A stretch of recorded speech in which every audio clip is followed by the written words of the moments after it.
नमस्कार प्यारे मित्रों, वेदना चैनल में आपका स्वागत है। आज मैं आपको प्रेमचंद की लिखी एक कहानी सुनाने जा रही हूँ जिसका शीर्षक है स्त्री पुरुष। विपिन बाबू के लिए स्त्री ही संसार की सुंदर वस्तु थी। वह कवि थे और उनकी कविता के लिए स्त्रियों के रूप और यौवन की प्रशंसा ही सबसे चित्ताकर्षक विषय था।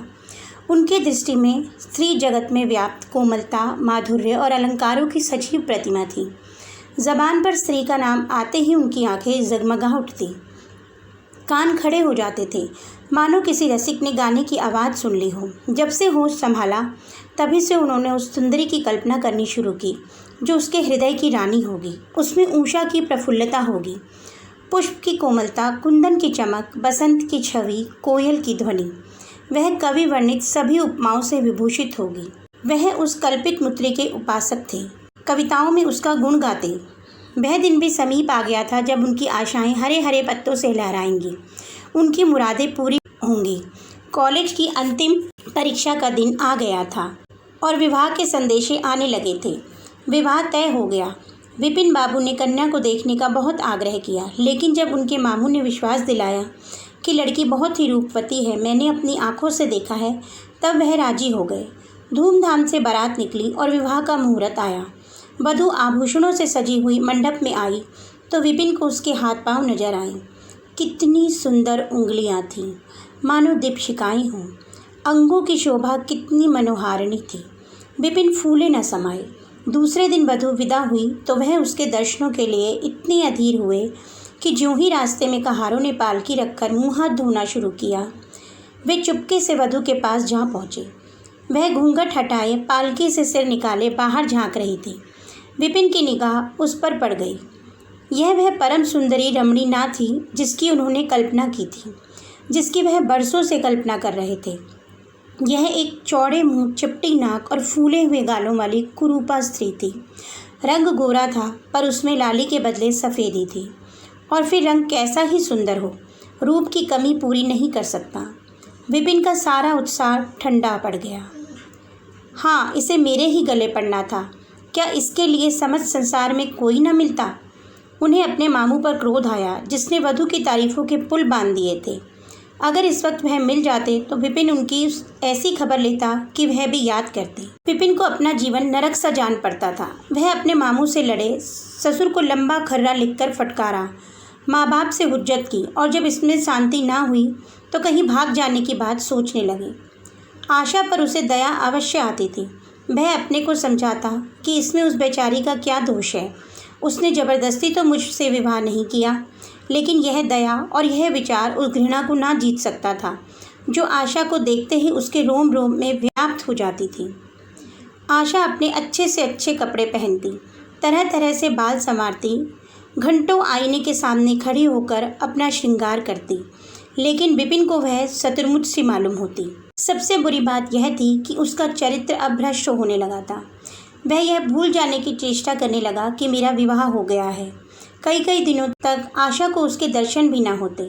वह उसके कह कह की आवाज़ें बाहर से आती हुई सुनती। एक दिन खाना खाते समय उसने कहा, अब तो आपके दर्शन ही नहीं होते, मेरे कारण घर छोड़ दीजिएगा क्या? विपिन ने मुँह फेर कर कहा, घर पर ही तो रहता हूँ। आजकल जरा नौकरी की तलाश है, इसलिए दौड़ धूप ज़्यादा करनी पड़ती है। आशा बोली, किसी डॉक्टर से मेरी सूरत क्यों नहीं बनवा देते? सुनती हूँ आजकल सूरत बनाने वाले डॉक्टर पैदा हुए हैं। विपिन बोले, क्यों नाहक चिढ़ती हो? यहाँ तुम्हें किसने बुलाया था? आशा बोली, आखिर इस मर्ज की दवा कौन करेगा? विपिन बोले, इस मर्ज की दवा नहीं है। जो काम ईश्वर से न करते बना उसे आदमी क्या बना सकता है? आशा यह झिड़की सुनकर चली गई। उसे मालूम हो गया कि उन्होंने मेरी ओर से सदा के लिए हृदय कठोर कर लिया है। विपिन तो रोज़ सैर सपाटे करते, कभी कभी रात को गायब रहते। अब वह और भी खुलकर खेलने लगे। पहले आशा से कुछ दबते भी थे, कम से कम उसे यह धड़का लगा रहता था कि कोई मेरी चाल ढाल पर निगाह रखने वाला भी है। अब वह धड़का छूट गया था। एक दिन आशा बरामदे में चारपाई पर लेटी हुई थी। इधर हफ्तों से उसने विपिन को ना देखा था। उन्हें देखने की इच्छा हुई। विपिन को बुला भेजा। विपिन को भी उस पर कुछ दया आ गई। आकर सामने खड़े हो गए। आशा ने उनके मुंह की ओर देखा तो चौंक पड़ी। वह इतने दुर्बल हो गए थे कि पहचानना मुश्किल था। बोली, तुम भी बीमार हो क्या? तुम तो मुझसे भी ज़्यादा घुल गए हो। विपिन, ज़िंदगी में रखा ही क्या है जिसके लिए जीने की फ़िक्र करूं? आशा बोली, जीने की फ़िक्र ना करने से कोई इतना दुबला नहीं हो जाता। तुम अपनी कोई दवा क्यों नहीं करते? यह कहकर उसने विपिन का दाहिना हाथ पकड़कर अपनी चारपाई पर बिठा लिया। विपिन ने भी हाथ छुड़ाने की चेष्टा न की।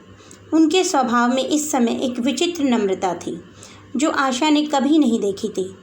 बातों से भी निराशा टपकती थी। अक्खड़पन या क्रोध की भी गंध न थी। आशा को ऐसा मालूम हुआ कि उनकी आंखों में आंसू भरे हुए हैं। विपिन चारपाई पर बैठते हुए बोले, मेरी दवा अब मौत करेगी। मैं तुम्हें जलाने के लिए नहीं कहता।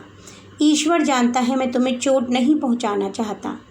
मैं अब ज़्यादा दिनों तक ना जीऊँगा। मुझे किसी भयंकर रोग के लक्षण दिखाई दे रहे हैं। डॉक्टर ने भी वही कहा है। मुझे इसका खेद है कि मेरे हाथों तुम्हें कष्ट पहुंचा, पर क्षमा करना। कभी कभी बैठे बैठे मेरा दिल डूब जाता है, मूर्छा सी आ जाती है।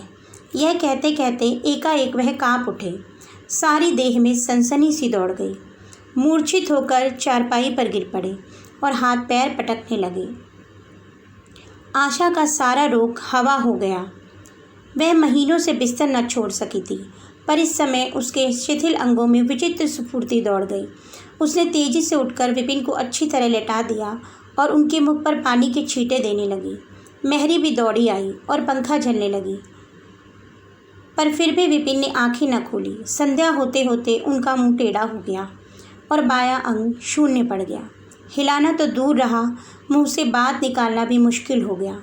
यह मूर्छा न थी, फालिज सा। फालिज के भयंकर रोग में रोगी की सेवा करना आसान काम नहीं है।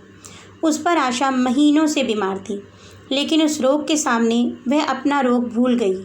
15 दिनों तक विपिन की हालत बहुत नाजुक रही। आशा दिन के दिन और रात की रात उनके पास बैठी रहती। उनके लिए पथ्य बनाना, उन्हें गोद में संभाल कर दवा पिलाना, उनके जरा जरा से इशारों को समझना उसकी जैसे धैर्यशाली स्त्री का काम था। अपना सिर दर्द से फटा करता, ज्वर से देह तपा करती, पर इसकी उसे जरा भी परवाह नहीं थी।